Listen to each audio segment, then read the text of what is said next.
ఎందుకు ఈ మాట చెప్తున్నానంటే, ఇప్పుడు అత్యవసరంగా మనం కొంచెం జాగ్రత్తగా పరిశీలించి చూసుకోవాల్సింది ఇదే. చాలామందిలో నూనె ఎప్పుడూ అయిపోయింది. చాలామంది భక్తుల్లో నూనె అయిపోయింది. నూనె అయిపోయి దాదాపు దీపం మిణుకు కొడిగొట్టుకుపోయే పరిస్థితికి వచ్చింది. ప్రమిదలో దీపంలో నూనె, ప్రమిద దీపం ఉంటుంది కదండి, ప్రమిద, అందులో నూనె ఉన్నంత వరకు ఒత్తిలో నుంచి మంట అద్భుతంగా వస్తుంటుంది, వెలుగు. ఆ నూనె అయిపోయేసరికి దీనికి సరఫరా అందక బ్లూ మంట వస్తుంటుంది. ఈరోజు చాలామంది ఆత్మీయ జీవితం ఇంకా అంతకంటే దారుణంగా అయిపోయి ఉంది. ఎట్లా ఉన్నాం అంటే జీవించుచున్నామన్న పేరు ఉంది కానీ మృతులమే అన్నట్టు ఉంది పరిస్థితి. యథార్థంగా మాట్లాడాలంటే అసలు ఇలాగ ఉన్నాం మనం అన్నది కూడా అర్థం కావట్లా. అది మోసం అంటే. అసలు మనం ఏ స్థితి నుంచి ఏ స్థితికి పడిపోయాం, ఎక్కడి నుంచి ఎక్కడికి దిగజారిపోయాం అన్న సంగతే మనకు అర్థం కాకుండా బడుతున్నాం.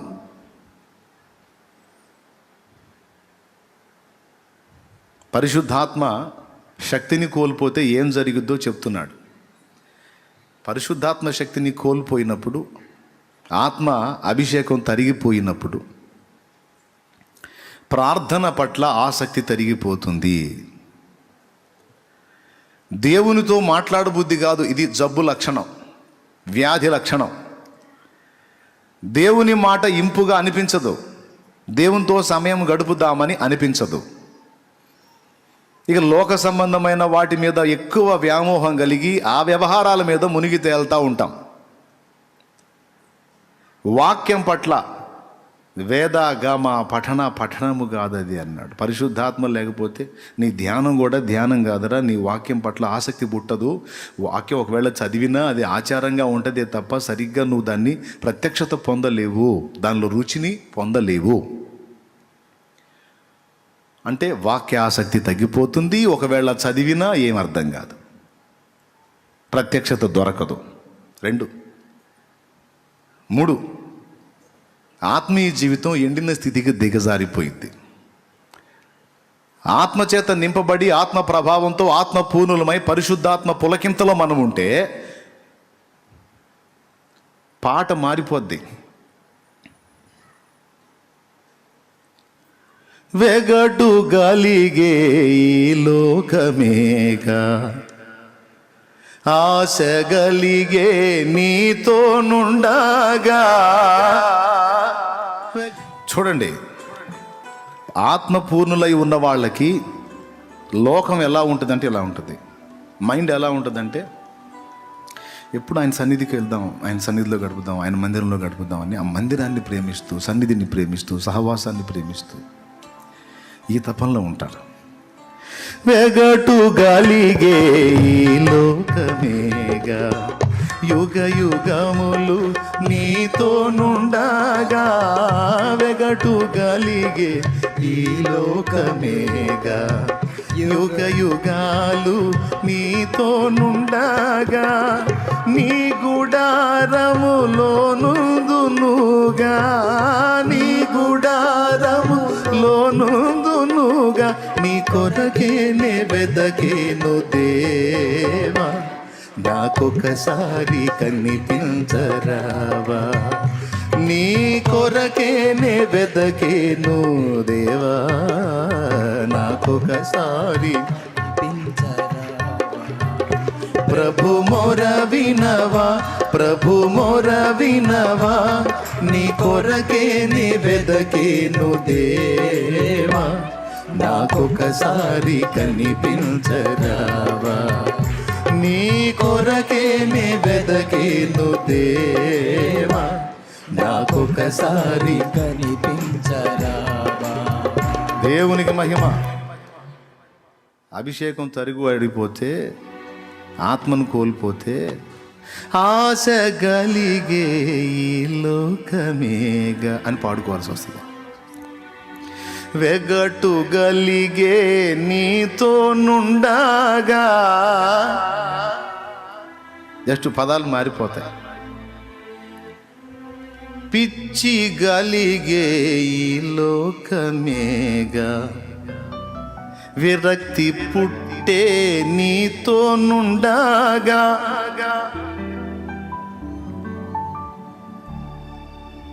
ఇట్లా వస్తుంది పాట. అభిషేకం సరిగా అయిపోయిన వాళ్ళ బతుకులు ఇట్ట అయిపోతాయి. ఆసక్తి ఉండదు, దేవాసక్తి ఉండదు, సన్నిధిని ప్రేమించే మనసు పోతుంది. గుర్తుపెట్టుకో, లక్షణాలు, జబ్బు లక్షణాలు చెప్తా. నీ దగ్గర ఉంటే నీకు రోగం వచ్చినట్టే, అంటే అభిషేకం పోయినట్టే. చూసుకో, ఆత్మ పోయినట్టు కదా, అభిషేకం పోయినట్టు. ప్రార్థన పట్ల ఆసక్తి తరుగుబడిపోతుంది. దేవునితో మాట్లాడటం అభిషేకింపబడిన భక్తునికి, పరిశుద్ధాత్మ పూర్ణుడైన భక్తునికి చాలా ఇష్టమైన విషయం అయితే, అభిషేకాన్ని కోల్పోయిన వారికి ప్రార్థన పట్ల, అంటే దేవునితో మాట్లాడటం అనేది అంత ఇష్టం అనిపించదు. జ్వరం వచ్చినోడు చూసారా, ఏం తినబుద్ధి కాదు. నోరు చేదుగా ఉందమ్మా, నోరు చేదుగా ఉందమ్మా అంటే, తిన్నానా, ఒక ఇడ్లీ తినరా, నాకు వద్దమ్మా, వాంతి వస్తుందా. ఏం లక్షణం అది? రోగ లక్షణం, జ్వరం లక్షణం. ఎలర్జీ వస్తే ఏముంటుంది? ఈ ఊరక ఎట్లా అంటున్నాడంటే అర్థమైంది, వీడికి ఏమొచ్చిందని. రోగ లక్షణం. అట్లాగే మనకున్న లక్షణాలను బట్టి ఏ రోగం వచ్చిందో మనం చెప్పొచ్చు.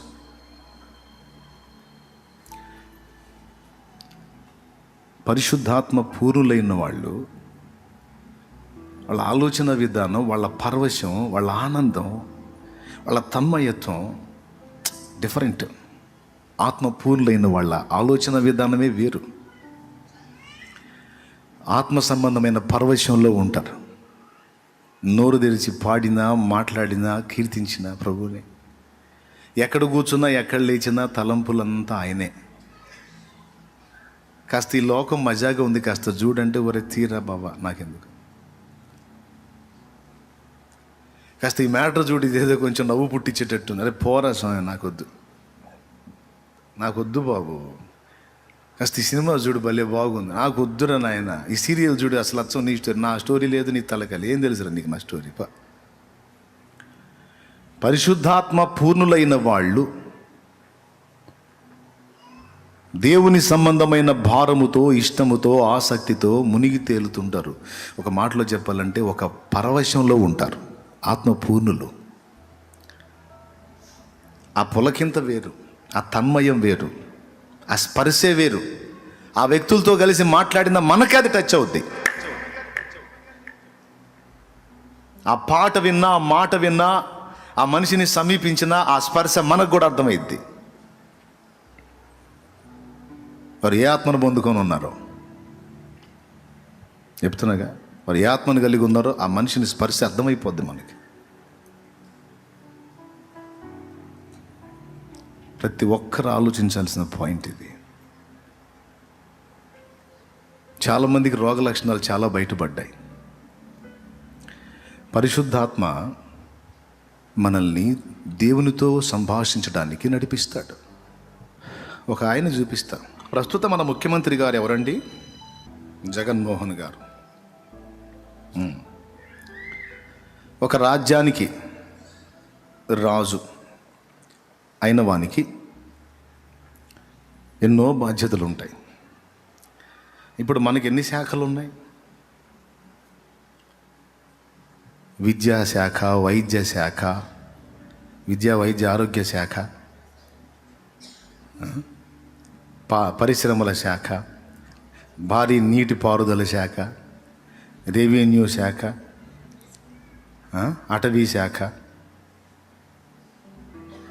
పౌర సరఫరా శాఖ. చెప్పండి, ఇంకెన్ని శాఖలు ఉన్నాయి చెప్పండి. పోలీస్ శాఖ, ఆర్థిక శాఖ, సమాచార శాఖ, బోల్డ్ అన్ని శాఖలు వస్తాయి. వాణిజ్య శాఖ.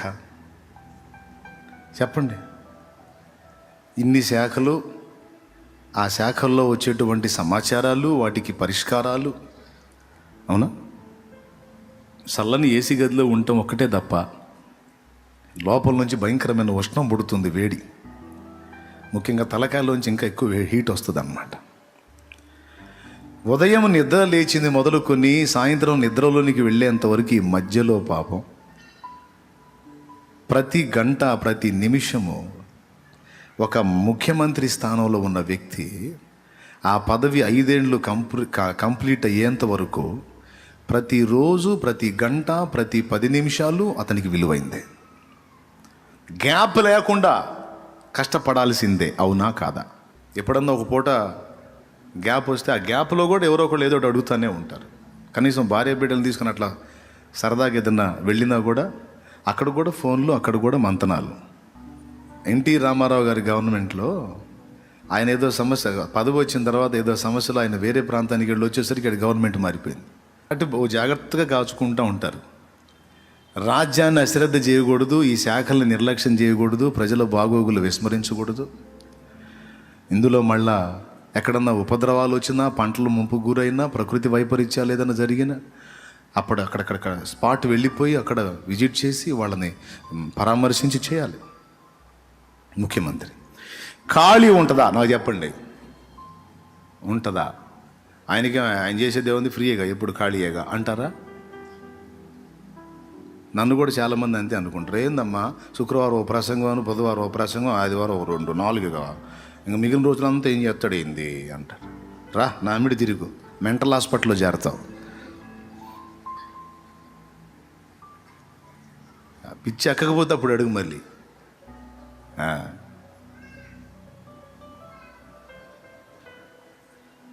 అవునా? Busy busy busy busy.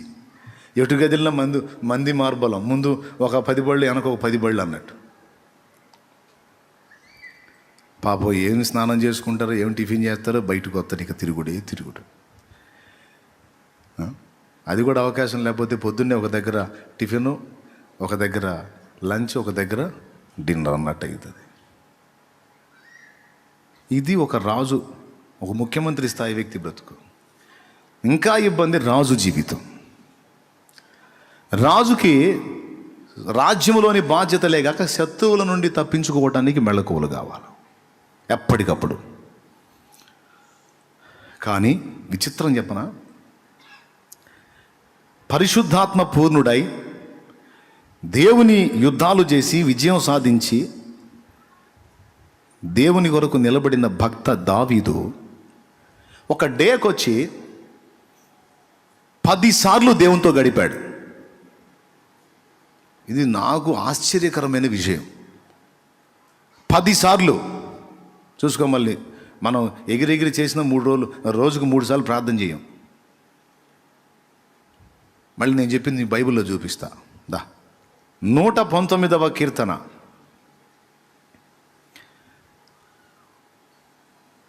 161 చదువు. అధికారులు నిర్నిమిత్తముగా నన్ను తరుముదురు, అయినను నీ వాక్య భయము నా హృదయమందు నిలుచుచున్నది.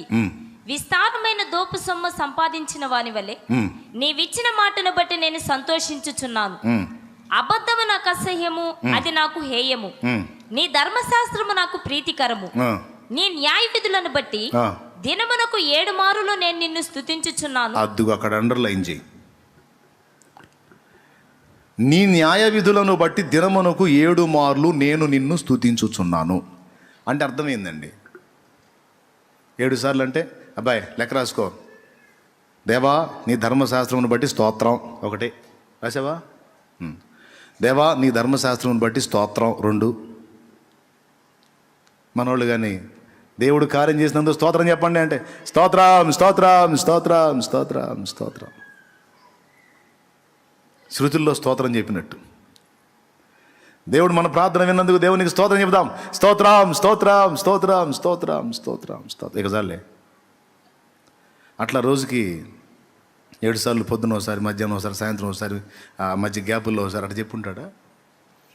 నీ న్యాయ విధులను బట్టి దినమునకు 7 సార్లు నేను నిన్ను స్తుతించుచున్నానంటే అర్థం ఏంటో తెలుసా? 7 times. ఓన్లీ వాక్యాన్ని ధ్యానం చేస్తున్న ప్రతిసారి కూడా దేవుణ్ణి స్తుతిస్తూ ఉన్నాడు. కనీసం ½ అన్ అవర్ తీసుకోండి. రోజుకి 7 సార్లు 7 అరగంటలు ఎంత? అరగంటతో ఆగేవాడు దావీదు. ఆ తంతుల సితారా తీసుకొని దేవుని యొక్క ధర్మశాస్త్రాన్ని ధ్యానిస్తూ ఇవి వాయిస్తూ పాడుతూ ఉంటే అరగంట ఆగిపోయే భక్తుడు ఆ దావీదు. చెప్పండి, అరగంటలు ఆగేవాడా? ఆయనకు తృప్తి. నా ప్రసంగంలాగా ఉంటుంది ఆయన ఆరాధన కూడా. మనసు బాగుంటే 2 గంటల 45 నిమిషాలు 3 గంటలు ఉంటుంది. మనసులో చిరాకుండి ఎక్కువ చెప్పబుద్ధిగా నడిపింపు రాకపోతే, లేకపోతే ఎక్కువ అంతకుమించి ఎక్కువ నడిపింపు నాకు లేకపోతే 45 నిమిషాలైనా సరే ముగిస్తా. అప్పుడు మనోళ్ళు ఎంత ఆనందపడతారో, అందరి ముఖాలు వెళ్ళిపోతుంటాయి. అసలు నిజమేనా ఇది? దర్శనం వచ్చిందా నాకు? నిజమేనా? చాలామంది ఏంది 45 నిమిషాల్లో కోట ముగించడం ఏంది? అసలు వాట్ ఈస్ దిస్? పక్కన వాళ్ళు చెప్తారు వంకాయ పులుసు. నిజమే, ఇది నిజమే, కల కాదు. ముగించాడు. దావీదు ఆరాధన మొదలు పెడితే, దేవుణ్ణి స్తుతించడం మొదలు పెడితే ఆగుతాడా? 7 మార్లు దినమునకు నిన్ను స్తుతిస్తున్నా నీ ధర్మశాస్త్రాన్ని బట్టి, నీ న్యాయ విధులను బట్టి అన్నాడు. అంటే ఒక రోజుకి 7 సార్లు బైబిల్ చదివాడు. అంటే అప్పుడున్న ధర్మశాస్త్రాన్ని 7 సార్లు చదివిన ప్రతిసారి దేవుణ్ణి స్తుతించాడట. మ్యూజిక్ ప్లే చేసుకుంటూ దేవుణ్ణి మహింపరిచాడు. ఎందుకు? అసలు ఎట్లా సాధ్యం అంటే కృతజ్ఞత. గొర్రెలు కాసుకునేవాడిని సింహాసనం ఎక్కించాడు నన్ను.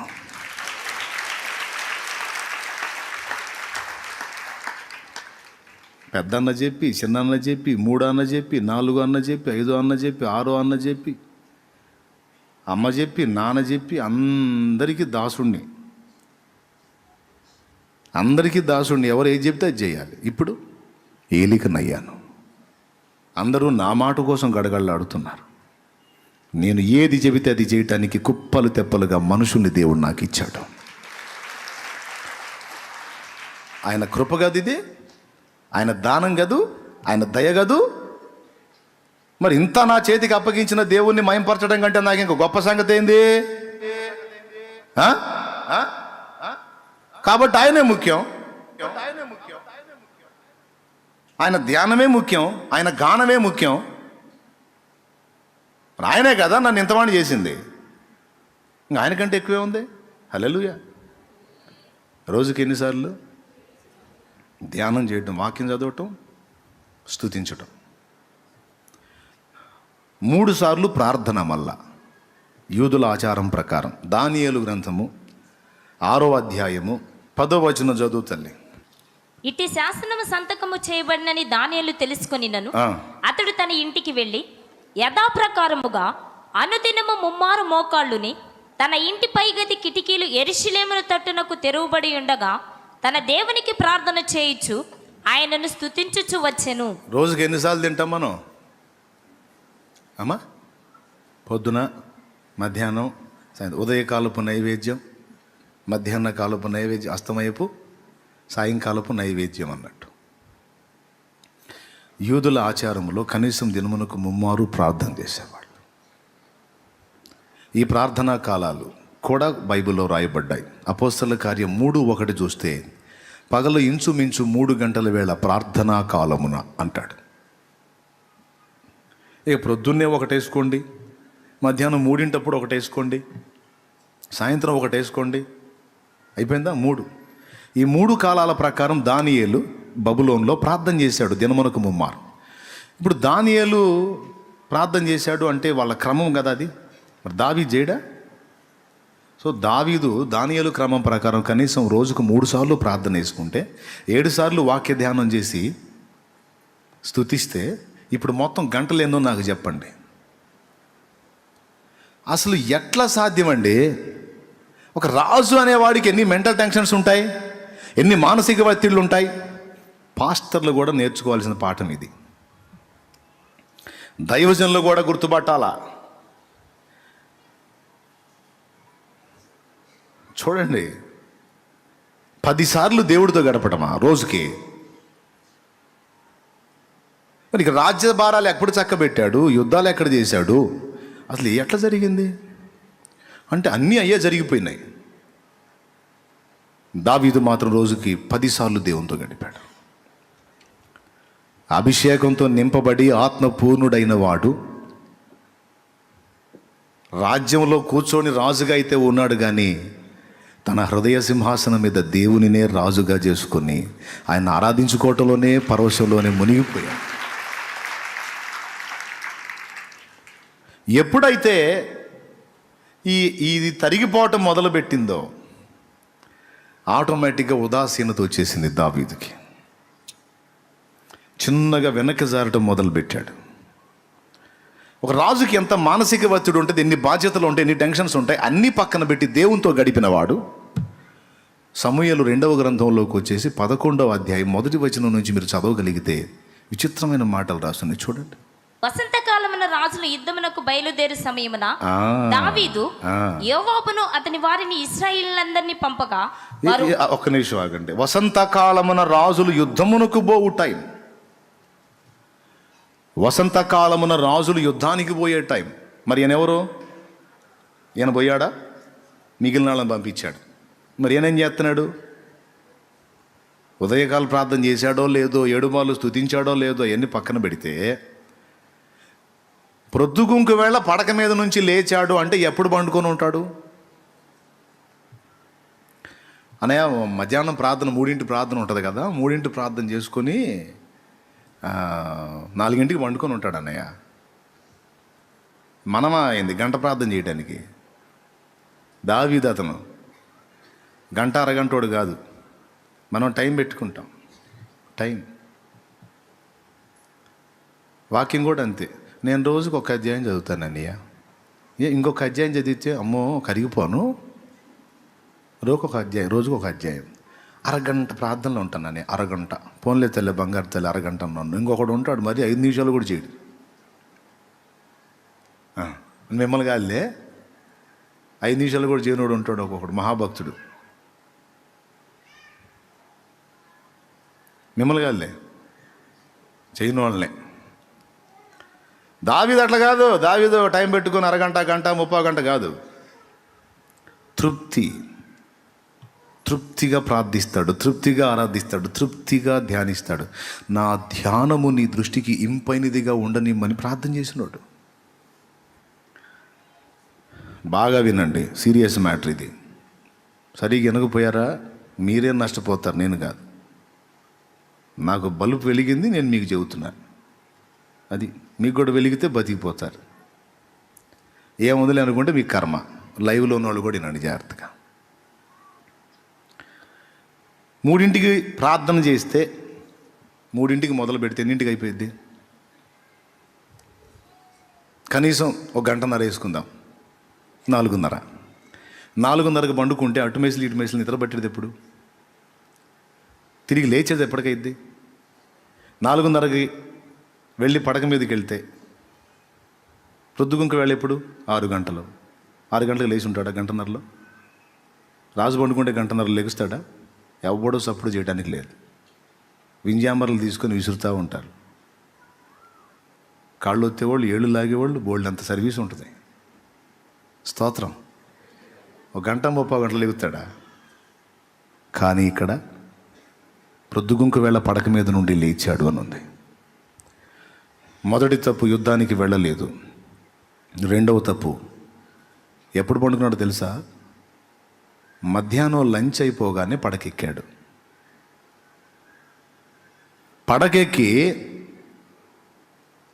మధ్యాహ్న కాలపు ప్రార్థనా కాలాన్ని దాటేశాడు. పడకలోనే ప్రొద్దుగుంకింది, చీకట పడుతుంది, అప్పుడు లేచాడు. పూర్తిగా పొద్దుగొంకలేదు. ఇక సూర్యుడు వాలిపోతున్నాడు. ఆ టైంలో లేచి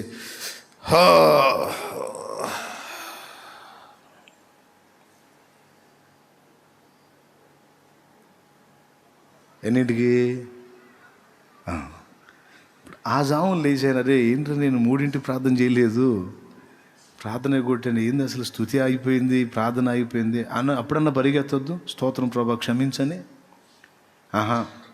రాజుగారు కదా అడిగేవాడెవడు, చెప్పేవాడెవడు? హలో,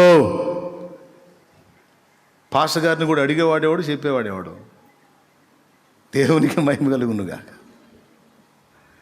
మాట్లాడే పని లేదు. పాస్టర్ గారిని ఎవడు కలిస్తే నేను దేవునితో కనెక్ట్ అయి ఉంటాను, మీకేం తెలుసు మీ బంధ అంటాడు. శుభ్రంగా తిని నిద్రపోయి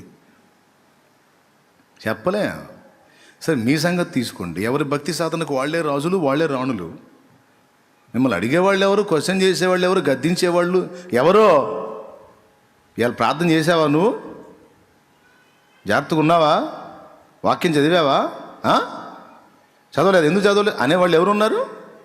అంత దమ్మే మనల్ని అని బతకటానికేనా? దేవునికి మహిమ. అడిగేవాళ్ళు ఎవరు మనల్ని? దావీదుని అడిగేవాడు ఎవడు? 6 లేచావు, పొద్దుపోయిన దాకా లేచావు. అప్పుడన్నా నువ్వే రాసావుగా దేవుని మహిమలను గురించి రకరకాలుగా. అప్పుడన్నా నువ్వు మిద్దె మీద ఉన్నావు, పైన ఉన్నావు. దేవుని తలంచుకుని, దేవా తేడాబడ్డానయ్యా క్షమించు అని బిరబిరా వెళ్ళి మోకాళ్ళ మీదకి వెళ్ళి ఆరాధించొద్దు, సన్నిధిలోకి వెళ్ళి ప్రార్థించొద్దు, లేదా ప్రార్థన గదిలోకి వెళ్ళి మొర్రపెట్టొద్దు. చూడండి, ఒక్క తప్పు దగ్గర మనం చిక్కితే సైతానుగాడు ఇంకా 100 తప్పులు మన చేత చేపిస్తాడు. ఏ ఆత్మీయ బిడ్డైనా, ఏ ఆత్మీయ జీవైనా ఒకేసారి పడిపోరు. ఆత్మీయ జీవితంలో క్రమక్రమంగా దిగజారిపోతూ ఉంటారు. మనకు అర్థం కాకుండా దెబ్బతింటాం. మనం ఒక క్రమాన్ని పెట్టుకొని ఆ క్రమాన్ని అనుసరించి మనం భక్తి సాధన మొదలుపెట్టిన తర్వాత రోజుకి నేను 4 సార్లు దేవునితో గడపాలి అనుకున్నా. ఒకరోజు 4 సార్లు కాలేదు కానీ 3 సార్లు అయింది, 4వసారి మిస్ అయింది. అప్పుడు మనం ఏమనుకుంటాం తెలుసా? ఏముందలే అక్రజయ్యగా, ఈ ఒక్క పొట్టేగా, ఏముందలే అనుకుంటాం. అక్కడ చిక్కిద్ది సైతాను గాడికి. నీ దగ్గర కూడా ఏముందిలే రోగం ఉందా? చాలు నాకు. ఆ రోగం పేరేంది? ఏముందలే. రోగం పేరు ఏంటిది? ఏముందలే. అది ఒక పూటకి ఈ పూటేగా. 2 రోజులకి మళ్ళీ అంతే చేస్తావు, మళ్ళీ ఏముందిలే. చివరికి 4 సార్లు పోయి 2 సార్లు అయింది ఏముందిలే. 2-3 గంటలు దేవునితో గడిపేది పోయి గంటకు వస్తావు, ఏముందిలే. గంట గడిపేది పోయి అరగంటకు వస్తావు, ఏముందిలే. ఒకరోజు అసలు ప్రార్థన ఎగ్గొట్టేస్తావు, ఏముందిలే. నువ్వు ఏముందిలే అన్న ప్రతిసారి ఒక మెట్టు దిగిపోతున్నావు నువ్వు. ఇది ఇక్కడ పాయింట్. అంటే దేవునితో గడపటం, దేవుని విషయాలు నీకంత సీరియస్ కావటలేదు అంటే చల్లార్చాడు వాడు నిన్ను. ఒక్కసారిగా పడిపోం. క్రమక్రమంగా సీరియస్నెస్ మిస్ అయితే డేంజర్. అక్కడే వాడికి దొరికేది. మనం ఒక మాట అనుకున్నప్పుడు ఆ మాట ప్రకారం అలా కొనసాగాలి. ఈ ఏముందిలే అనే రోగం ఉంది చూశారు, కొంప ముంచిద్ది. నువ్వు ఎక్కడన్నా ఏముందిలే అనుకో. ఫ్రెండ్తో ఈరోజు కలుస్తానన్నావు, కలవలేకపోయినావు, ఏముందిలే అను, ఓకే, 100కు 100 మార్కులు వేస్తాను నీకు. ఓ దగ్గరకు వస్తానన్నావు, వెళ్ళలేకపోయావు, ఏముందిలే పర్వాలేదు. ఏముందిలే రోగం లోకం విషయంలో పనికొచ్చింది. దేవుని దగ్గర ఏముందిలే అంటే ఇంకా ఏమి ఉండదని చెబుతున్నాను నేను. ఆత్మీయ జీవితంలో ఒక్కసారి మనం దెబ్బతిన్నాం, క్రమక్రమంగా దిగిపోతాం. చివరికి మనం పూర్తిగా ఆత్మీయతలో చచ్చామన్న సంగతి కూడా మనకు అర్థం కాదు. ఎందుకంటే ఆచారం ఒకటి ఉండలా. ఆదివారం బైబిల్ సంఖ్యలో పెట్టుకొని రావటం, ఆచారం ఒకటి ఉంది కదా, ఆదివారం సన్నిధికి రావటం. ఈ ఆచారం మనం సత్యామో బతికామో కూడా మనకు అర్థం కానీదు. ఆత్మీయ జీవితంలో పరిశుద్ధాత్మ పూర్ణులమై ఆత్మలో మండుతూ పరిశుద్ధాత్మ ప్రభావంతో ఉన్నామా లేకపోతే ఎండిపోయి ఉన్నామా అన్నది కూడా అర్థం కాదు. ఆదివారం కోటానికి వెళ్ళాగా, ఇవాళ పోయి వెళ్ళే, శుక్రవారం కూడా పోతున్నాయి ఈ మధ్య.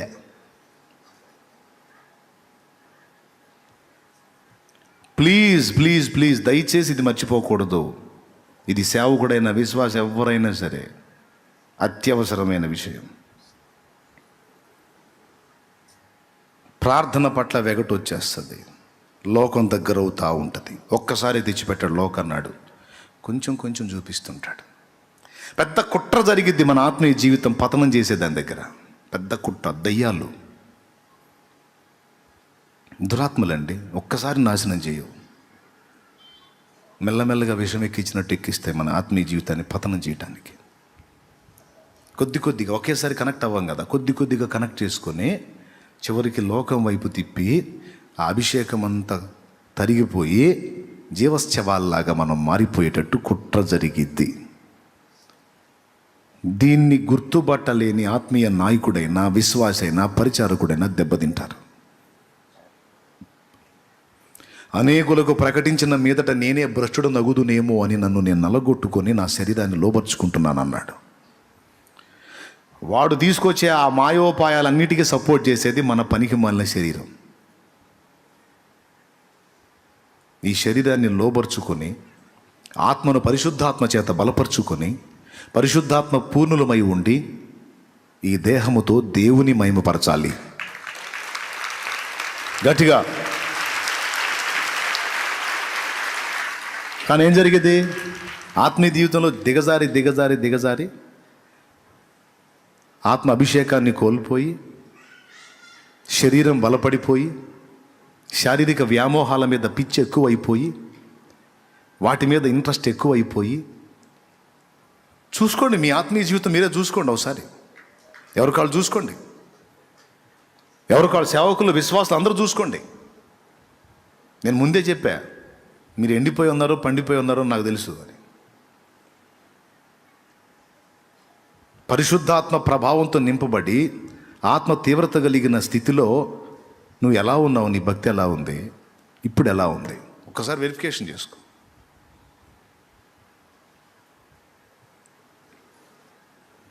ప్రార్థన పట్ల ఆసక్తి కలుగుతుందా?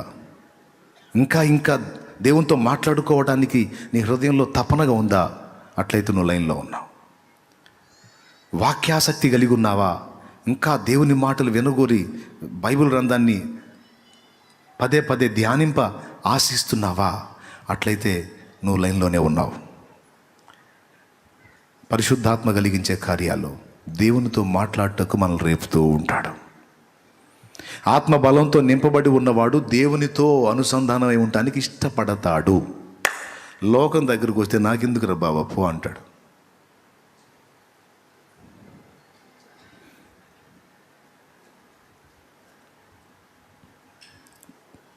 ప్రార్థన జీవితం చల్లారిద్ది, ఇంట్రెస్ట్ పోయిద్ది. వాక్యం చదువు బుద్ధి కాదు, వినబుద్ధి కాదు, ఇంట్రెస్ట్ పోయిద్ది. 2, మూడవది దేవుని కొరకు పని చేయాలన్న ఆశ చచ్చిద్ది. దేవునికి స్తోత్రం కలుగును గాక. చచ్చి దేవుని కొరకు పరిగెత్తితే ఏమొస్తుందిలే కానీ కొద్ది గొప్ప సేవ చేశాం కదా, కొద్ది గొప్ప నేను కూడా 4 ఆత్మలు సంపాదించాను కదా, పావాల 4 డబ్బులు వెనకేసుకుందామన్న మైండ్ వచ్చింది. ఇక లోకాన్ని సంపాదిద్దామన్న రంది పుట్టిస్తాడు వాడు. అవసరం ఉంటే 4 డబ్బులు వచ్చేటట్టు కూడా చేస్తాడు వాడు. వీటిని చూసుకొని ఇంకా 4 రూపాయలు వెనకేసుకోని, ఇంకా 4 వచ్చేటట్టు చేస్తే ఈ 4 చూసుకుని ఇంకా 4 వెనకేసుకోని మైండ్ ఇటు తిప్పుతాడన్నమాట. ఎందుకంటే నువ్వు ఖాళీగా ఉంటే లోకం వైపు దృష్టి లేకుండా దేవుని ఆత్మ పూర్ణుడువై దేవుని పని మీద దృష్టి పెడితే 4 ఆత్మలు వెనకేసే పనిలో ఉంటావు, కానీ 4 రూపాయలు వెనక ఆలోచన ఉండదు నీకు. అందుకని 4 రూపాయల మీదకి నీ మైండ్ తిప్పుతాడు. మీరు ఆలోచించుకోండి. ఆత్మ ఐక్యతలోకి నడిపిస్తాడు.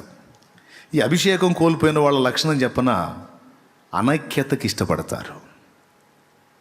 ఎఫెసీ పత్రిక, అపోస్తలుడైన పౌలు ఎఫెసీలోకి రాసిన పత్రిక 4వ అధ్యాయం 1వ వచనం. కాబట్టి మీరు సమాధానమును బంధము చేత ఆత్మ కలిగించు ఐక్యమును కాపాడుకొనుట యందు శ్రద్ధ కలిగిన వారై ప్రేమతో ఒకరినొకడు సహించుచు. అది ఆత్మ కలిగించు ఐక్యత, సమాధానమును బంధము చేత ఆత్మ కలిగించు ఐక్యత కాపాడుకొనుట యందు శ్రద్ధ కలిగిన వారై ప్రేమతో ఒకరినొకడు సహించుడి.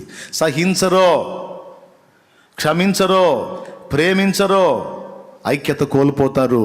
ఒకరి మీద ఒకరు విషం జిమ్ముతూ ఉంటారు. ఇది అభిషేకం కోల్పోయిన వాళ్ళ లక్షణం. అభిషేకం కోల్పోయిన వాళ్ళ లక్షణం సహనం ఉండదు, క్షమాగుణం ఉండదు, ప్రేమ ఉండదు, చల్లారిపోయింది. నాకేం తెలుసు ఆడుంది. మరి ఆత్మ కలిగించు ఐక్యత, పరిశుద్ధాత్మ ఐక్యత పరుస్తాడు దేవుని పిల్లల్ని. సహోదరులు ఐక్యత కలిగి నివసించుట ఎంత మేలు, ఎంత మనోహరం. అక్కడ అభిషేకం ఉండాలని దేవుడు కోరుకున్నాడు, శాశ్వత జీవం ఉండాలని కోరుకున్నాడు. ఉంటుంది అంతే. ఎక్కడ?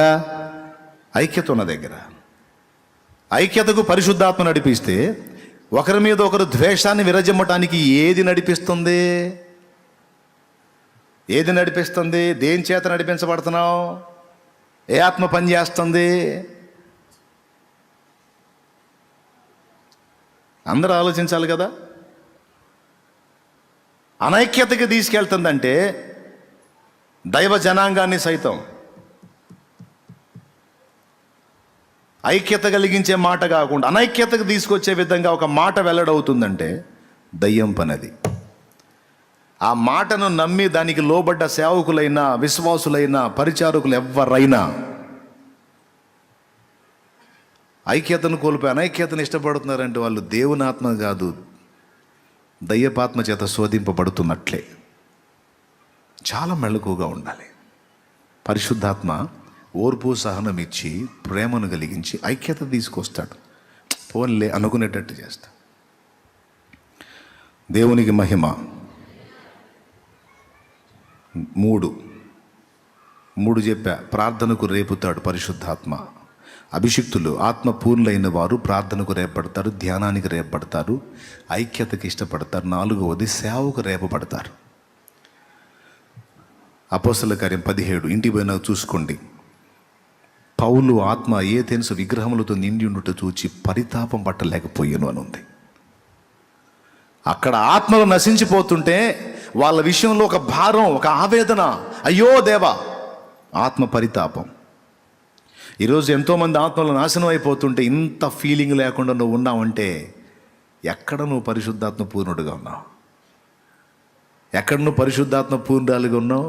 నీకు ఇంత స్పర్శ కూడా లేకుండా ఉంటే, అరే సొంతోళ్ళు చేస్తుంటే సొంతోళ్ళు నశించిపోతున్నా చింత లేదు, బయట వాళ్ళు నశించిపోతున్నా చింత లేదు. అసలు ఇంతకీ నువ్వు ఏ స్థితిలో ఉన్నావు? అసలు ఆత్మపూర్ణుడైన పౌలు ఏథెన్సులో బహు విగ్రహారాధన జరుగుతుంటే అది చూసి ప్రజలు సత్యం ఎరగాలని వారి విషయంలో ఆత్మ పరితాపం పట్టలేకపోయినని అపోస్తల కార్యం 17లో రాశాడు. వారికి సత్యం అందించాలి ఎట్లనన్నా అని కృషి చేసి చివరికి ఏథెన్సులో సత్యం అందించి అక్కడి నుంచి కదిలాడు అపోస్తలుడైన పౌలు. దేవునికి స్తోత్రం చెప్తారా? దేవుని పరిశుద్ధాత్మ పూర్ణుడైన వాడు ప్రభువును బట్టి ప్రకటించకుండా ఉండలేడు. 4 సంగతులు. ఇంకా ఎన్నున్నాయి? పరిశుద్ధాత్మ పూర్ణుడైన వాడు కృంగుబాటులో, పిరికితనంలో ఉండడు, రివర్స్గా ఉంటాడు. పరిశుద్ధాత్మ పూర్ణుడైన వాడి దృష్టే వేరసలు. పరిశుద్ధాత్మ పూర్ణుడైన వాడు సమస్యని చూసే విధానం వేరు, ఆత్మను పోగొట్టుకున్నోడు చూసే విధానం వేరు. ఇది ఎన్నోసార్లు చెప్పా. సౌలు గొలియాతును చూసిన దృష్టి వేరు, దావీదు గొలియాతును చూసిన దృష్టి వేరు. సౌలు ఏమన్నాడు దావీదుతో? వాడు అంత పొడుగున్నాడు, వాడు చిన్నప్పటి నుంచి యుద్ధ విద్యలు ఎందు అభ్యాసం పొందినవాడు, వాడు ఒంటి నిండా కవచాలు కట్టుకున్నాడు, వాడు అంత పనోడు ఇంత పనోడు అని శత్రువు యొక్క బలాన్ని పొగుడుతున్నాడు సౌలు. పరిశుద్ధాత్మ చేత ఫుల్లుగా అప్పుడే నింపబడి బగబగ మండుతున్న మంటలో ఉన్నాడు దావీదు. ఏమన్నాడు తెలుసా? వాడి పొగడ్తలు ఎవడికి కావాలి, వాడి గొప్పలు ఎవడికి కావాలి, వాడు ఎంత అసలు నా దేవుని ముందు. భూమి ఆకాశములను సృష్టించిన సృష్టికర్త బలవంతుడు నా దేవుడు. అరే ఆయన ముందు వీడు ఒక ధూళి కణంతో సమానం కదా, ఒక పురుగు కంటే తక్కువ కదా. అంత గొప్ప దేవుణ్ణి కలిగి ఉండి ఒక మనిషి గురించి, వాడి పొడుగు, లావు, ఎత్తు, విద్య, వీటి గురించి ఇంత గొప్పగా మాట్లాడుతున్నాడు. ఏమైంది ఇతనికి? ఈ మనిషికి ఏమైంది అంటే సింపుల్గా చెప్పాలంటే అభిషేకం పోయింది, ప్రభావం పోయింది. ఈకాబోదులాగా మిగిలిపోయాడు సౌలు. ప్రభావంతో నింపబడి వచ్చిన దావీదుకు గొలియాతు అంత పొడుగు లేదు, ఇంత లావు లేదు. సమస్యను చూసే దృష్టి వేరే. ఈరోజు చిన్న చిన్న సమస్యలు కూడా గందరగోళం అయిపోయి వాటిని భూతద్దంలో చూసుకొని జుట్టు బీక్కుంటున్నా. పోయిండ్లా నీ మీద అభిషేకం? పోయిండ్లా? చిన్న వాటికి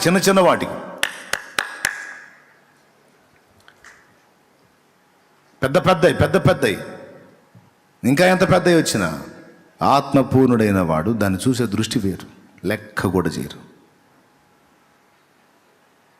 నిజంగానే లెక్క చేయకపోవటం కాదు, కొట్టేశాడా లేదా, ఎదుర్కొన్నాడా లేదా, పడగొట్టాడా లేదా, కనీసం ఆయుధం తీసుకెళ్ళాలా, కవచాలు వేసుకోవాలా.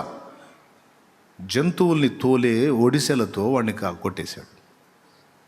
అది ఎంత చీప్గా చూశాడో చూడు. 40 రోజులు ఇశ్రాయేలు సైన్యం మొత్తం గడగడ వణికి సచ్చారు వాడిని చూసి. ఒక్క దెబ్బతో పడగొట్టాడు. నా ప్రియమైన దేవుని బిడ్డలారా, సమస్యను చూసే దృష్టి మారిపోద్ది. అభిషిక్తుడి పరిశుద్ధాత్మ పూర్ణులై ఆత్మతో మండుతూ, ఆత్మ అభిషేకంతో మండుతున్న వాళ్ళ మాటలు ఎట్లుంటాయి తెలుసా? అక్క నాకు ఈ సమస్య కంటే మా దేవుడు తీసేస్తాడమ్మా, దాన్ని లెక్క చేయవాక దాన్నే నా దేవునికి సమస్తము సాధ్యమే. అన్నా నాకు ఈ సమస్య, అమ్మా తమ్ముడు లెక్క చేయవాకు, నా దేవుడు శక్తి గలవాడు. హల్లెలూయా, దాన్ని దేవుడు తీసేస్తాడు. పరిశుద్ధాత్మ ప్రభావంతో నింపబడ్డ వారి నోట ఓటమి అనే మాట ఉండదు, ఒప్పుకోరు.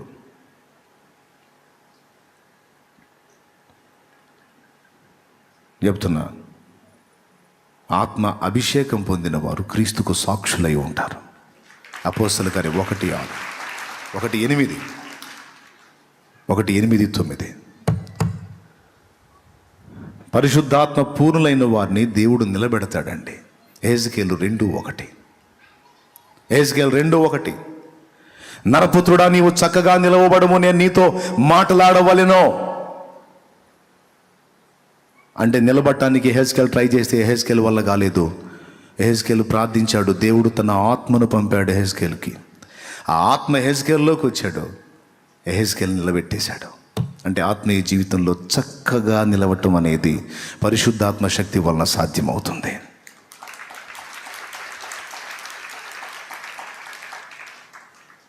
తనంతట తాను నిలవలేడు. ఈరోజు నువ్వు నేను కూడా మనంతట మనం నిలవలేం. మనం నిలవాలి అంటే పరిశుద్ధాత్మ దేవుని యొక్క సహాయం తప్పనిసరి. ఇప్పుడు ఎన్ని ఉన్నాయి? ఎన్ని చెప్పాను? 4. పరిశుద్ధాత్మ మనల్ని సర్వసత్యంలోకి నడిపిస్తాడని రాస్తుంది. సగం సత్యంలో ఆగం, సంపూర్ణ సత్యంలోకి నడిపించబడతా ఉంటాం. పరిశుద్ధాత్మ ప్రభావంతో నింపబడ్డ వాని మీదకి శత్రువు గడగడలాడతాడు, దరిజేరలేడు. కుట్రలు బనటం తప్ప ముఖాముఖి ఎదిరించలేడు. పరిశుద్ధాత్మ శక్తి పొందిన వానికి అధికారం ఉంటుంది, వాని ప్రార్థనకు ప్రత్యేకత ఉంటుంది. పరిశుద్ధాత్మ శక్తితో నింపబడ్డవాడు వరములు పొందుతాడు. పరిశుద్ధాత్మ శక్తితో నింపబడ్డవాడు వరములు పొందుతాడు. అది భాషలు కావచ్చు, ప్రవచనం కావచ్చు, వాక్యోపదేశం కావచ్చు, బుద్ధి వాక్యం కావచ్చు, జ్ఞానవాక్యం కావచ్చు, ప్రవచనం కావచ్చు, అన్ని వాక్యానుసారంగా ఉంటాయి. పరిశుద్ధాత్మ పూర్ణుడైన వాడు వరములు పొందుతాడు. ఎక్కడ ఏ సమాజంలో ఏ వరం అవసరమో ఆ వరాన్ని దేవుడు వానికి ఇస్తాడు, వాడుకుంటాడు. ఆమెకి ఇస్తాడు, వాడుకుంటాడు. చూడు, అన్నీ ఎందులో ఉన్నాయో చూడు. మనకు కావాల్సిన సమస్త సరుకంతా ఆత్మాభిషేకంలో ఉంది. మన భక్తి జీవిత స్థిరత్వం కూడా అభిషేకం మీదనే ఉంది. నీ నిత్య మహిమకు పిలచితివా, నీ స్వాస్థ్యముగా నన్ను మార్చితివా.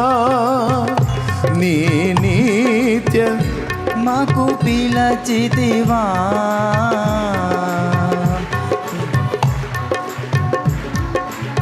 మార్చితివా. ఆత్మాభిషేకముతో స్థిరపరచిన ఆరాధ్యుడా నిన్నే ఘనపరతును. ఆత్మాభిషేకముతో స్థిరపరచిన ఆరాధ్యుడా నిన్నే ఘనపరతును. యేసయ్యా నీ కృపా నన్ను అమరత్వానికే అర్హునిగా మార్చెను యేసయ్యా నీ కృపా, అర్హునిగా మార్చెను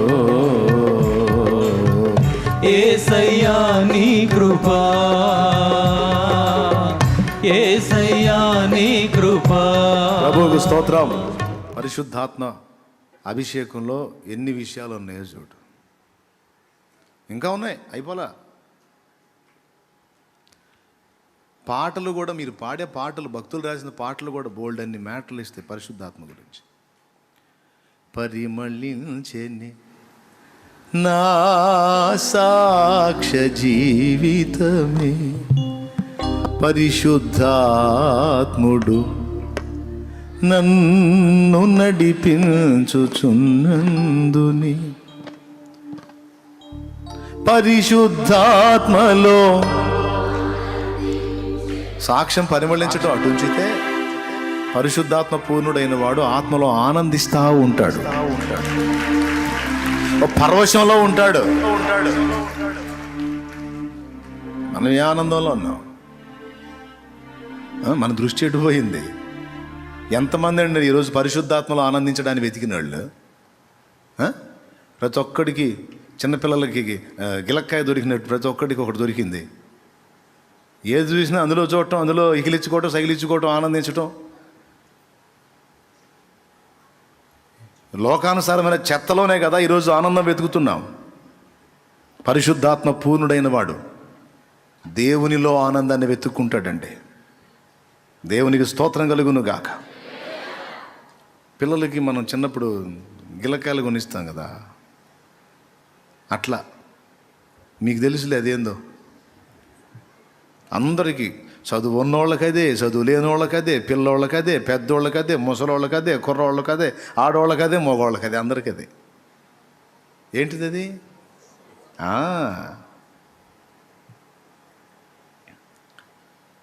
ఎంతమంది ఎఫెక్ట్ అవుతున్నారు, భక్తిలో పాడైపోతున్నారు చాలా. నేను చెప్తున్నా, ఎవ్వరికి వాళ్ళు విమర్శించి చూసుకోండి ఒక్కసారి. దేవునితో ఎలాంటి అనుబంధం నువ్వు మెయింటైన్ చేస్తున్నావు? ఎట్లా అసలు నీ దగ్గర ఆ ప్రభావం ఉందా? ఆ స్పర్శ ఉందా? పరిశుద్ధాత్మ పూర్ణుడివై, పూర్ణురాలివై నువ్వు ఒక ఇంట అడుగు పెడితే ఆ ఇంటోళ్ళు అనుభవిస్తారు ఆ స్పర్శ. నువ్వు ఒక ఇంట అడుగు పెడితే ఆ పరిశుద్ధాత్మ స్పర్శ వాళ్ళు అనుభవిస్తారు.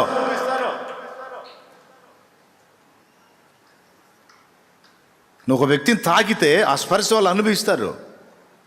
నువ్వు ఒక వ్యక్తితో మాట్లాడితే ఆ స్పర్శ, ఆ అనుభూతి వాళ్ళు పొందుతారు. మనిషి మాట్లాడుతున్నట్టు ఉండదు, ఇక దేవుడు మాట్లాడుతున్నట్టు ఉంటుంది. ఎంతమందిని చూపిస్తారు ఇప్పుడు అలాంటి వాళ్ళని? ఎంతమంది ఉన్నారు అలాగా ఆత్మలో ఆనందాన్ని వెతుకుతున్న వాళ్ళు? ఎంతమంది ఉన్నారు అలా దేవుని అభిషేకం పోగొట్టుకోకుండా కాపాడుకున్న వాళ్ళు? నాటి దెలీలా ఒళ్ళో శాంసన్ తలబెట్టి నిద్రపోయినట్టు, నాటి దెలీలా ఒళ్ళో సంసోను తలబెట్టి నిద్రపోయినట్టు, ఈరోజు లోకం ఒడిలో తలబెట్టి బబ్బుంది సంఘం. సగం పడ గుండు గీసింది ఇప్పుడు లోకం అనే దెలీలా. ఇకనన్నా జాగ్రత్త పడకపోతే మొత్తం అయిపోయే అవకాశం ఉంది. అందరూ మేల్కోవాలి, అందరూ జాగ్రత్త పడాలి. ఆత్మ కలిగిన వాడు దేవుడు చెప్పే సంగతులు, పరిశుద్ధాత్మ యొక్క సంగతులు గ్రహిస్తాడుగాక. ఆమేన్. ఒక పరిశుద్ధాత్మ యొక్క శక్తి, ప్రభావం ఆ భక్తుడు కోరాడంటే ఎందుకు కోరాడు? నీ మీదున్న ఆత్మలో 2 పాళ్ళు నా మీదికి వచ్చినట్లు దయచేసి నాకు శక్తి కావాలి. ఒక సమాజాన్ని నేను రన్ చేయాలంటే నాకు నీ ఆత్మ కావాలి, నీ సహాయం కావాలి, నువ్వు కావాలి. దేవా నువ్వు కావాలని అడిగాడు. ఒకవేళ కొంతమంది ఉండొచ్చు ఇంకా ఆత్మీయతలో బతికి, వందనాలు మీకు. కొంతమంది ఉండొచ్చు ఇంకా దేవునితో సత్సంబంధం కలిగి, స్తోత్రం ప్రభుకి. కానీ అది వేళ మీద లెక్క పెడతాను వాళ్ళని. చాలామంది పతనమై ఉన్నారు ఆత్మీయంగా. చాలామంది జీవిస్తున్నామన్న పేరే కానీ మృత స్థితిలోకి వెళ్ళిపోయి ఉన్నారు. యవనస్తులు అంటూ స్త్రీలు, పురుషులు చాలామంది ఆత్మీయంగా దిగజారిపోయి ఉన్నారు. అభిషేకం కోల్పోయి ఉన్నారు, నూనె పోగొట్టుకొని ఉన్నారు, భక్తిని అశ్రద్ధ చేశారు, ఆత్మీయతను నిర్లక్ష్యం చేశారు, పరిశుద్ధాత్మ ప్రసన్నతను అనుభవించే అనుభవాన్ని కోల్పోయి చల్లారిపోయిన అనుభవంలోకి వెళ్ళిపోయారు. ఎవరు వాళ్ళని జాగ్రత్త పడదాం, సేవకులు జాగ్రత్త పడాలి. భక్తి సాధన కోల్పోయారు దైవజనులు. అందరం నేను కూడా ఒప్పుకుంటున్నా, నేను కూడా చేయాలి, ఇంకా చేయాలి. నేను ఒప్పుకుంటున్నా, మీరు ఒప్పుకోండి. మరేం చేయాలన్నా? టెన్షన్ పడొద్దు, ఒక అవకాశం ఉంది. సంసోను తల మీద వెంట్రుకలన్నీ దెలీలా తొలగించి శత్రువుల చేతికి అప్పగిస్తే శత్రువులు సంసోనును ఆడుకోవటం మొదలుపెట్టారు. అయితే దేవుడు వదల్లా. సంసోను తల మీద వెంట్రుకలు తిరిగి మొలవనారంభించను అని రాయించాడు. అంటే దాని అర్థం ఏంటో తెలుసా? నువ్వు ఒకవేళ బలహీనపడి దిగజారినా తిరిగి నువ్వు పుంజుకొని మళ్ళా లేచి జూలు విదిల్చే అవకాశం నీకుంది నా కుమారుడు అంటున్నాడు దేవుడు. నువ్వు తిరిగి పుంజుకొని లేచి జూలు విదిల్చే అవకాశం నీకుంది నా కుమారి అంటున్నాడు దేవుడు. నీ స్థితి ఏమిటో నీకు అర్థమైందా ఇప్పుడు? నీ స్థితి ఏమిటో నీకు అర్థమైందా ఇప్పుడు? నువ్వు అసలు ఎక్కడ ఉన్నావు అర్థమైందా? యెరూషలేము నుండి ఎరికోకు దిగిపోతున్నట్టుందా, లేకపోతే ఎరికో నుండి యెరూషలేముకి ఎక్కిపోతున్నట్టుందా నీ అనుభవం? దిగిపోయావు. ఆ స్థితి నువ్వు గుర్తుపడితే నిజమే అన్న, ఆ ఆత్మీయత, ఆ పరిశుద్ధాత్మ స్పర్శ, ఆ ఫోర్స్ నాలో తగ్గిపోయింది అని నువ్వు ఒప్పుకుంటే దేవుడు నీతో మాట్లాడుతున్నాడు. అయితే తిరిగి నువ్వు మళ్ళా నింపుకో, తిరిగి పొందుకో. ఆలకించుడి, నా ఆత్మను మీ మీద కుమ్మరించదను. నా వైపు తిరుగుడి, నా మాట విని నా వైపు తిరుగుడి, నా ఆత్మను మీ మీద కుమ్మరించదను. సామెతల గ్రంథంలో దేవుడు మాట్లాడిన మాట. తండ్రి తన్ను అడుగువానికి ఎంతో నిశ్చయముగా తన పరిశుద్ధాత్మను అనుగ్రహించును. ఏ తండ్రి అయినా తన బిడ్డ గుడ్డును అడిగితే తేలుని ఇస్తాడా? చేపను అడిగితే పాముని ఇస్తాడా? మీరు చెడ్డవారై ఉండి మీ పిల్లలకు మంచి ఈవులు ఇవ్వాలనుకుంటే మీ పరలోకపు తండ్రి అంతకంటే శ్రేష్టంగా మరి నిశ్చయముగా తన పరిశుద్ధాత్మని ఇచ్చును కదా అన్నాడు. మీకు డబ్బులు ఇచ్చును కదా అనలా, వెండి బంగారాలు మరి నిశ్చయముగా ఇచ్చును కదా అనలా, మీకు ఒక 100 ఎకరాల పొలం ఇచ్చును కదా అనలా. వీటన్నిటికంటే విలువైన ఎంతటి దాన్ని అనేది తెచ్చి నీ కాళ్ళ దగ్గర పెట్టే తన పరిశుద్ధాత్మ శక్తిని ఇచ్చును కదా. సమస్తమును నీకు సమకూర్చి ఇవ్వగల పరిశుద్ధాత్ముడు ఆయన శక్తి, ఆ ప్రభావంతో నింపబడాలి మనం. ఆ ఆత్మ మత్తులో ఉండాలి మనం. లోకమత్తులోకి వెళ్ళొద్దు. మోసం చేస్తున్నాడు శత్రువు. లోక ఆకర్షణలకు చాలా బలహీనపడిపోయావు, గురైపోయావు. సరిచేయబడు. పరిశుద్ధాత్మ ప్రభావంతో నింపబడిన ఒక వ్యక్తి ఇంట్లో తిరుగుతూ ఉంటే ఆ ఇంట్లో వాతావరణం కూడా మారిపోయిద్దండి. ఆత్మపూర్ణులైన ఒక వ్యక్తి ఓ ప్రదేశంలో సంచరిస్తుంటే ఆ ప్రదేశం పరిస్థితి మారిపోయిద్దండి. హల్లెలూయా. ఆత్మపూర్ణుడైనటువంటి ఒక స్త్రీ కావచ్చు, పురుషుడు కావచ్చు, మనుషుల మధ్య సంచరిస్తుంటే అక్కడ క్లైమేట్ మారిపోతే, ఆ వాతావరణం మారిపోయింది, ఆధ్యాత్మికత వచ్చేస్తుంది అక్కడికి. మన స్థితిని మనం గుర్తుపడదాం. అపవాదికి చోటిస్తే వాడు లాగి పడేస్తాడు. ఇప్పటికే చాలా దిగజారిపోయాం, దిద్దుకుందాం. 23వ కీర్తనలో దావీదు చూడండి ఏమన్నాడు. 23వ కీర్తన 5వ వచనం, నూనెతో నా తల అంటి ఉన్నావు, నా గిన్నె నిండి పొర్లుచున్నది అన్నాడు. అది తొలి అనుభవం. అభిషేకంతో నింపబడి బాగా ఫోర్స్గా ఉన్న అనుభవం అది. నూనెతో నా తల్లి అంటి ఉన్నావు, నా గిన్నె నిండి పొర్లిపోతుందన్న అన్నాడు. అంటే పరిశుద్ధాత్మ ప్రభావంతో నింపబడి ఉన్నాను, ఆత్మ అభిషేకంతో ఉన్నానని ఆనందపడ్డాడు.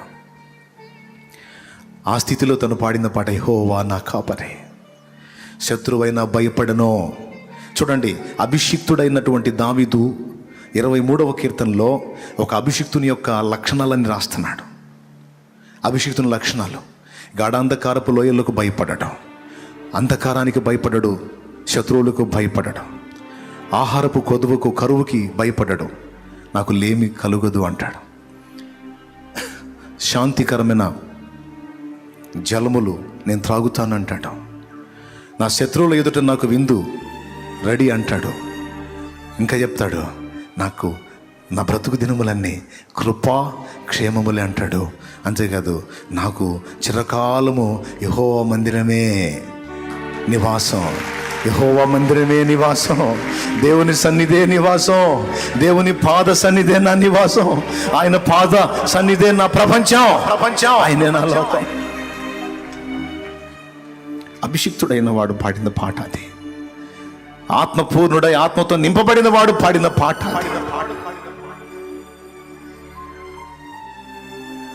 51వ కీర్తనలోకి వచ్చేసరికి 11వ వచనంలోకి వచ్చేసరికి, దేవా ఎక్కడి నుంచి ఎక్కడికో పడిపోయాను, దిగసారిపోయాను. నాకు నువ్వు ఇచ్చిన నెమ్మది గల అనుభవాలన్నీ నన్ను సోమరిని చేశాయి. నాకు నువ్వు ఇచ్చిన నెమ్మది గల అనుభవాలన్నీ నన్ను బలహీనతలకు నెట్టేశాయి. నువ్వు నాకు నెమ్మదినిచ్చావు, నాకు సహాయం చేశావు, ఆపద నుండి నన్ను విడిపించావు. నేను ఇప్పుడు సోమరిని అయిపోయాను, నిష్ఫలుణ్ణి అయిపోయాను. ఇదిగో ఇంత నీచానికి దిగసారాను. దేవా, నీ పరిశుద్ధాత్మ నా యుద్ధ నుండి తొలగించు. చూడండి ఏమంటాడు, నీ సన్నిధిలో నుండి నన్ను త్రోసివేయకుము. అద్దుగదు ఎందుకు వచ్చింది ఆ పరిస్థితి? తేడబడ్డాడు. నీ పరిశుద్ధాత్మను నా యుద్ధ నుండి తీసివేయకుము, నీ రక్షణానందము నాకు మరలా పుట్టించుము. అంటే ఏ పరిస్థితికి వచ్చాడు? కోల్పోయే పరిస్థితికి వచ్చాడు. ఈరోజు మనం ఆ మెట్టులో ఉన్నాం. దేవుని పాదాలు పట్టుకుందాం. తర్వాత 92వ కీర్తన 10వ వచనంలో మరొక అద్భుతమైన మాటతో ముగిస్తాను. గుర్రపోతు కొమ్ము వలె నా కొమ్ము పైకెత్తితివి, క్రొత్త తైలముతో నేను అద్దుకో క్రొత్త తైలముతో నేను అంటబడ్డాను. అంటే పాత తైలం ఏమైంది? పాత తైలం తరిగిపోయింది, పాత తైలం అడుగంటిపోయింది. అయితే అయిపోయిందా అంతటితో? నో, మళ్ళా దేవుని పాదాలు పట్టుకున్నాను. క్రొత్త తైలముతో తిరిగి నన్ను నింపాడు. దేవునికి మహిమ కలుగును గాక. హల్లెలూయా. నా కొమ్ము పైకెత్తాడు. అంటే అర్థమైందా? కొమ్ము కింద పడిపోయిందంటే అధికారం కోల్పోయాను. తైలం తరిగిపోయిందంటే శక్తిహీనున్నయ్యాను. ఇప్పుడు దేవుని పాదాలు ఆశ్రయిస్తే క్రొత్త తైలముతో నన్ను అంటాడు. గురుపోతు కొమ్ము పైకెత్తినట్టు నన్ను నా కొమ్మునంటే నా అధికారమును తిరిగి నాకు ఇచ్చాడు. హల్లెలూయా, హల్లెలూయా. పరిశుద్ధాత్మ ప్రభావం, పరిశుద్ధాత్మ ప్రసన్నత మనమందరం అనుభవించాలి. పాపములో, మోసములో, అజ్ఞానంలో, అంధకారంలో, పిచ్చి పిచ్చి విపరీతమైన పరిస్థితుల్లో మ్రగ్గిపోతున్నటువంటి లోకంతో మనం కలిసిపోకూడదు. దానికి ఒక ప్రత్యేకమైన దారి మనం చూపాలి. దానికి ఒక ప్రత్యేకమైన దారి మనమే చూపాలి. నువ్వే చూపాలి. నీ సమాజానికి, నీ కుటుంబానికి, నీ ప్రజలకి, నీ కులస్తులకి, నీ మతస్థులకి, నీ గ్రామానికి, నీ వీధికి, నీ ప్రదేశానికి ఆత్మీయత ఏంటో చూపించాలి. జీవ మార్గం ఏదో చూపించాలి. పరిశుద్ధాత్మలో ఆనందం ఏంటో చూపించాలి. జాగ్రత్త పడదాం. మనం దేవుని ఆత్మను పొందుకుందాం.